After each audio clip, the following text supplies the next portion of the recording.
আসসালামু আলাইকুম। দেশ বিদেশ টিভি থেকে হুসেন বলছি। আমার চ্যানেলে সবাইকে স্বাগত। যুক্তরাষ্ট্রে প্রেসিডেন্ট ডোনাল্ড ট্রাম্প গত ২০ জানুয়ারি ক্ষমতায় বসছেন এবং তিনি ক্ষমতায় বসার পর সারা বিশ্বেই মোটামুটি তোলপাড়। কেউ ভয় পাচ্ছেন, কেউ খুশি হয়েছেন। তিনি এসে নির্বাহী আদেশে অনেক কিছু বাতিল করে দিচ্ছেন। জন্মগত নাগরিকত্ব, অভিবাসন, তারপরে এই যে মেক্সিকো বর্ডারে সেনা মোতায়েন, অবৈধ ধরের বিদেশ পাঠানো, দেশে ফেরত পাঠানো, বৈদেশিক সাহায্য কমানো, বিভিন্ন বিষয় নিয়ে তিনি উদ্যোগী হয়েছেন। এখন ধারণা করছে যে এইসব বিষয়, বিশেষ করে যেসব দেশ দরিদ্র মধ্য আয়ের দেশ, তারা ক্ষতিগ্রস্ত হতে পারে এবং বিশ্ব অর্থনীতি ঝুঁকির মধ্যে পড়তে পারে এবং বাংলাদেশ ব্যাপকভাবে ক্ষতির মধ্যে পড়তে পারে। এখন কথা হলো যে যুক্তরাষ্ট্রে যে প্রেসিডেন্ট আছেন ডোনাল্ড ট্রাম্প, বাংলাদেশ সম্পর্কে তার ধারণা কিরকম? কেউ কেউ মনে করছেন তার ধারণা অনেকটা নেতিবাচক, কারণ তিনি এর আগে সংখ্যালঘু নির্যাতন বাংলাদেশের উপর একটা স্ট্যাটাস দিয়েছিলেন এবং এটাও শোনা যায় তিনি যখন এর আগে প্রেসিডেন্ট হয়েছিলেন তখন বাংলাদেশি বংশোদ্ভূত এক আমেরিকান তাকে শুভেচ্ছা জানাতে গিয়েছিলেন এবং তিনি নাকি জিজ্ঞেস করেছিলেন যে ইউনূসটাকে, যে হিলারির ইলেকশনে বড় একটা চাঁদা দিয়েছিল। এখন এই ইউনূস সাহেব ক্ষমতায় এবং সেটা তিনি যদি জানেন বা বুঝতে পারেন, তাহলে সেখানে পজিটিভ কোনো ধারণা বাংলাদেশ সম্পর্কে আসার কথা নয়।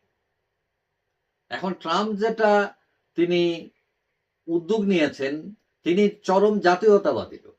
তিনি আমেরিকা ছাড়া কিছু বুঝতে চান না। কোথায় আমেরিকার লাভ, এইটা হলো তার প্রথম উদ্দেশ্য। এখন তিনি এসে যেটা করছেন, ওই বিশ্ব স্বাস্থ্য সংস্থার বন্ধ করে দিচ্ছেন, মানে এখানে অনেক টাকা চাঁদা দেওয়া লাগে। এর আগের বার ইউরোপিয়ান ইউনিয়নকে হুমকি দিচ্ছেন যে আমরা তোমাদেরকে এত চাঁদা দিব কেন, দরকারটা কি? অর্থাৎ সবকিছুতেই তার টাকা বাঁচানো। তো এখন তিনি এসে এটা অর্ডার করছেন যে আমেরিকা যে বৈদেশিক সাহায্য দেয় বিভিন্ন গরিবদের বিভিন্ন প্রজেক্টে, এই সাহায্য কিভাবে কমানো যায় এইটা, এবং স্থগিত করেছেন ৯০ দিনের জন্য। এবং এইটার জন্য বাংলাদেশও হুমকির মধ্যে পড়েছে, কারণ যুক্তরাষ্ট্র এবং তার কিছু সংস্থা বাংলাদেশের বিভিন্ন খাতে প্রচুর অর্থ সহায়তা দিয়ে থাকে এবং ২০২৩ সালে তারা ৪৯ কোটি ডলার দেয় বাংলাদেশকে, যেটা বাংলা টাকায় দাঁড়ায় ৬,০০০ কোটি টাকা। এখন এটা স্থগিত। কেউ কেউ মনে করছেন এটা কমিয়ে আনতে পারে ট্রাম্প প্রশাসন, অথবা এমনও হতে পারে যে শুধু নামকাওয়াস্তে কিছু দিয়ে মানে আমরা দিচ্ছি এইটা জাহির করবা, তাইলে হয়তো এমন কিছু দিবে না। এখন আমাদের দেশের যে অর্থনীতি, এটা এমনিতে এখন অনেক চাপের মধ্যে আছে।